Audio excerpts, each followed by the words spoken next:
L'impact de la variation des quantités demandées sur les prix. Alors pour l'instant, on a étudié l'impact des variations de prix sur les quantités demandées ou les quantités offertes.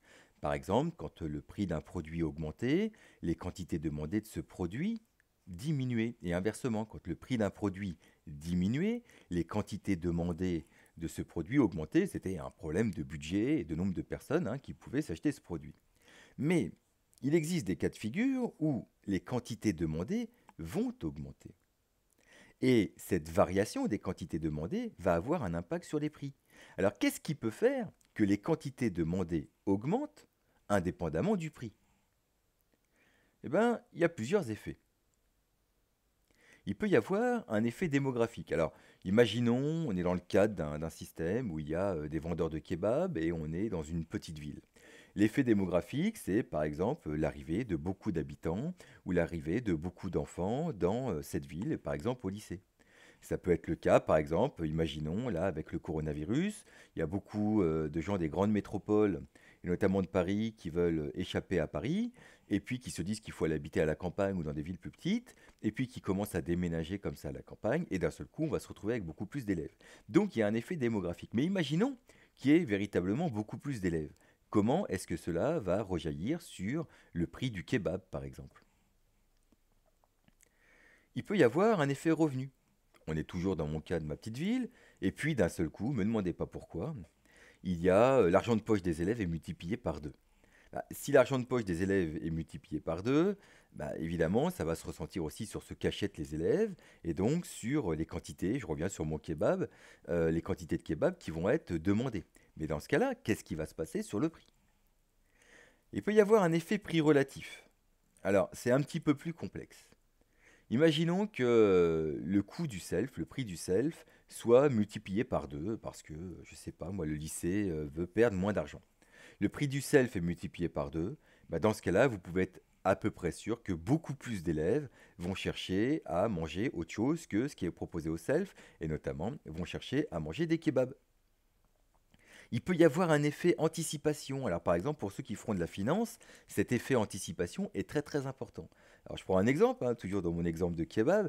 Imaginons qu'on apprenne que l'État français va y fermer tous les kebabs d'ici la fin du mois. Bah, dans ce cas-là, il va y avoir une ruée sur les kebabs parce qu'il faut en manger avant que ça disparaisse totalement. Et dans ce cas-là, qu'est-ce qui va se passer sur le prix du kebab? Et puis, il y a certainement d'autres effets, mais il y a un effet qui est très important aussi en économie, qui est l'effet mode. Imaginons que l'on s'aperçoive que manger du kebab permet de plaire beaucoup plus aux filles. Alors c'est un exemple qui est très hypothétique parce que ça fait peut-être un an que j'ai pas mangé de kebab, mais je me souviens de l'haleine qu'on peut avoir avec. Mais imaginons que cette haleine fasse tomber les filles en amour. Euh, Dans ce cas-là, vous verrez que beaucoup plus de garçons voudront aller manger du kebab. Et donc, quel est l'impact sur les prix de cet effet mode? Alors, restons sur cet effet mode. On a mon marché du kebab, on va rester sur l'effet mode et le marché du kebab. On a le marché du kebab, pour l'instant, il est en équilibre. On a un kebab qui vaut, on va dire, je sais pas, 5 euros, et puis il s'en vend, on va dire, allez, 200 par jour, j'en sais rien du tout. Bon. Et puis, il y a un effet mode, comme ça, une rumeur qui dit que manger du kebab permet de draguer beaucoup plus facilement. Et bien, vous verrez que beaucoup plus de gens vont vouloir acheter des kebabs. Mais les producteurs, eux, leurs conditions de production n'ont pas changé. Pour pouvoir vendre plus de kebabs, il va falloir que le prix augmente pour que ce soit beaucoup plus rentable de produire plus de kebabs. Donc, qu'est-ce qui va se passer graphiquement? Ma quantité E qui est ici, en bas, elle augmente. Et donc, graphiquement, ça se traduit par un déplacement de la courbe de demande.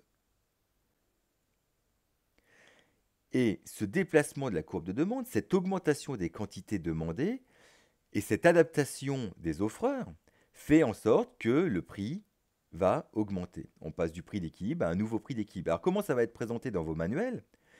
Ça va être présenté ainsi. On vous donnera le marché initial avec une couleur, et puis on vous donnera le déplacement de la courbe de demande. Ici, au départ, il n'y a pas encore l'effet mode. Ensuite, il y a un effet mode qui s'installe. La demande, les quantités vont demander, graphiquement, moi, elle passe des quantités E aux quantités E'. L'équilibre va se déplacer et on arrive à un nouveau prix. Vous savez, c'est plutôt facile à comprendre.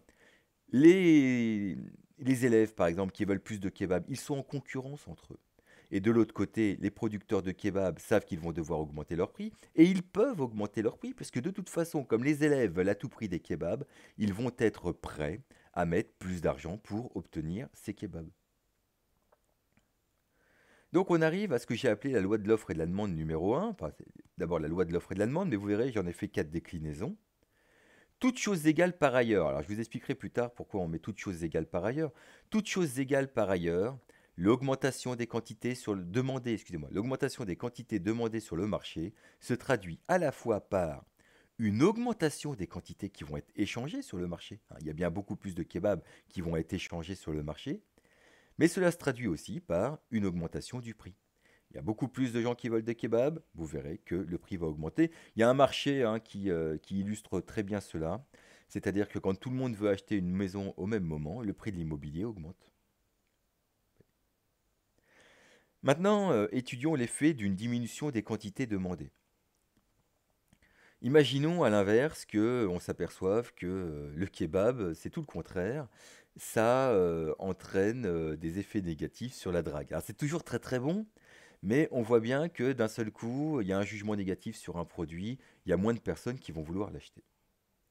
Dans ce cas-là, mes quantités demandées, elles vont passer de quantité E à quantité E', elles diminuent. On va arriver à un nouvel équilibre E', qui se traduit par une baisse des prix. Et là aussi, vous verrez, alors c'est vrai que on vous embête avec les graphiques, mais c'est plutôt facile à comprendre. Il y a moins de personnes qui veulent acheter des kebabs. Bon. De l'autre côté, on a des entreprises qui, elles, veulent vendre des kebabs, mais il y a moins de personnes qui veulent en acheter.